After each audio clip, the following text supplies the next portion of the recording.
Hey guys, welcome back to the Poor Penmanship channel. Oh, that's not right, is it? Welcome back to the Poor Penmanship channel. Please excuse me not being able to talk properly.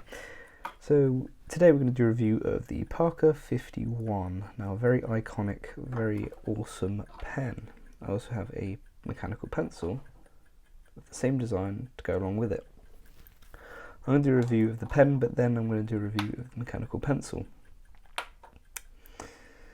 So both have a similar design, so I may as well go through both the designs, and then obviously I'll show you how they work separately.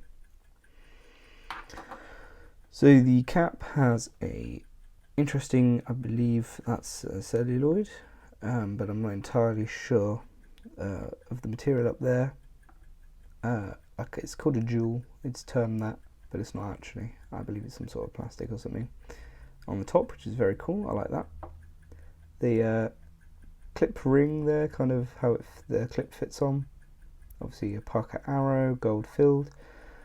And then obviously the cap itself has striations like my other pens, but they all kind of thin, and then they all spread out into 5, I believe, or 4 different like lines that come down, which is very cool, very interesting design. Unfortunately, there's a big dent in the bottom of it, and that's the same design on the pencil as well. There's no dent on the pencil though, thankfully. Obviously the same kind of jewel on top and the Parker arrow clip. They both say Parker on the front of them, on the cap. On the back of this one it says made in the USA, and it says 1/10 12K gold filled, and this one just says 1/10 12K gold filled. On this one, on the plastic, it then says made in the USA. There's a little stamp there that says 53. It's very hard to read unless you have a loop. And it also says Parker under it, so it says Parker twice, which is interesting. And the pencil has this thing on the end, obviously, where the lead comes out, if the camera will focus, and it's got these rings in them, and these rings are infilled with gold, which is very nice, aesthetically pleasing design. And then obviously the lead comes at the end. The fountain pen kind of tapers up into like a bulbous shape and then comes down again. Hole in the bottom of that, obviously for air exchange, and obviously maybe if somebody were to choke on the cap, not the cap, the barrel for some reason, I don't know. Obviously it might help with airflow there. You can open the pen up, obviously the classic Parker 51 hooded nib design here. Got this little clutch ring here, which is how the cap mechanism works, just a slip cap. And obviously you've got the tiny little nib there and the feed there as well. I think the feed is ebonite. I believe that the nib is 14K gold, but writes very well, very smoothly, reliably, starts up every time. Obviously you can see scratches all along here. This is obviously a well-loved pen. When I first got this, it was caked in dry ink, but I let it soak for quite a while. Now this is the areometric filler edition, so obviously you dip it in ink and press this 4 times. As you can see, it says Parker 51, 51 in inverted commas. To fill, press the ribbed bar firmly 4 times. Use dry writing Superchrome ink. Now that's a telltale sign that this pen is from the 1950s, because they didn't use Superchrome ink after 1954, I believe, written on it, because obviously that still damaged these pens even. So obviously it was 51 ink originally, then it was the Superchrome ink, which is what this one says on the sleeve of the sack. Holding pen point down, wipe point with soft tissue, Parker pen co, made in the USA. Obviously very cool, and I love the like calligraphic effect of where they've written Parker 51 on there. So this is the areometric filler, and you can tell it's from the 50s and obviously from 1953, because this one says 53 on it. So therefore, and they didn't date code these pens, but they date code the pencils, and obviously these probably would have been bought in a set, considering they're the same designed cap, and they were sold together. I'm presuming that they were both from 1953.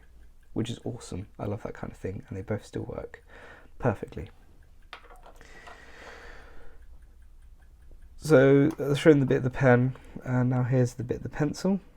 To use this pencil, just press down the whole cap assembly, like so, and the lead will start coming out. I love how the lead extends from this pen. It like comes up and sticks out like that. I love how the end of it comes in and out as well. I don't know why. It's just it's just nice, satisfying, I guess. Interestingly enough, when you push it down and all the way, it kind of still has a little stuff come out the end. So you have to press it in like less than halfway and press it down again. And there you go, it's closed off.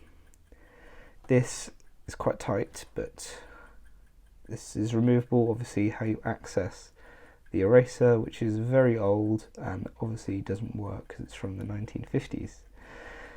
That is removable, and it's very long. Obviously it's a shame because it hasn't been used at all, but obviously it's completely dried out. There's probably some methods to restore it and be usable again, but I really can't be bothered to do that. In there, that's where your lead storage goes, and it's an infinite feeding pencil as well, so you don't have to shove it in the end. It's just infinitely gonna keep clicking it out from here when you run out of there. So obviously these two very well together, and obviously they fit nicely in my pen roll, which is what had my cross pens in it before, but I just use it for these two. I just knocked the camera there, sorry about that. But I just use it for these two, and they keep them well protected in my pocket. It's not my everyday carry. I'm going to do a right example now. Obviously it's the same one from when we used the Schaefer. I've turned the computer off now, so it's not going to make any noises. Oops, that's flowing away from me. Well, accidentally, come on camera, don't fall over on me. And now it's out of focus. Hello, there you go, okay. Again, I'm reaching around the camera, so it's going to be a bit interesting. But we have a Parker 51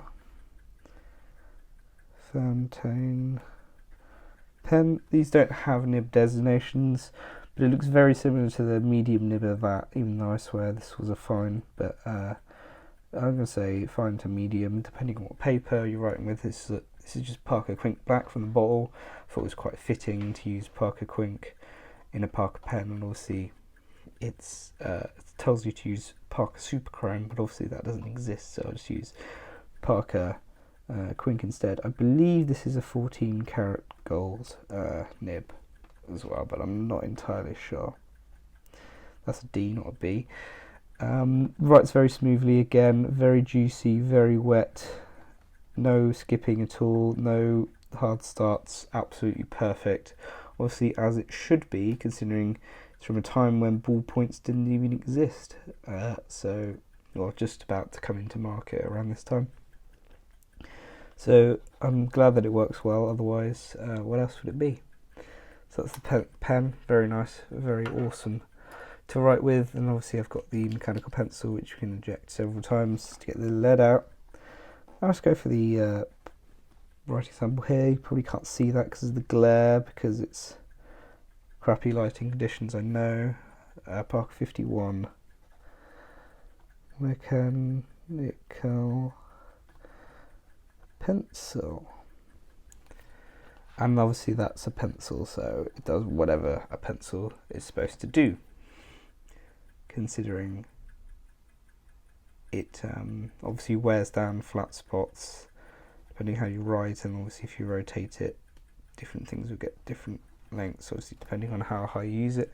Just the nature of a pencil like this. I believe it uses 0.9 lead, which is great because that's the only current spare lead I have. So that's the writing sample there, and that's concludes the review of the Parker 51 fountain pen and mechanical pencil.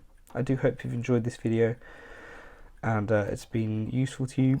I'm not really sure why it would be. It's just me going through a Parker 51, which many people have probably reviewed before and probably done better reviews than me, but oh well.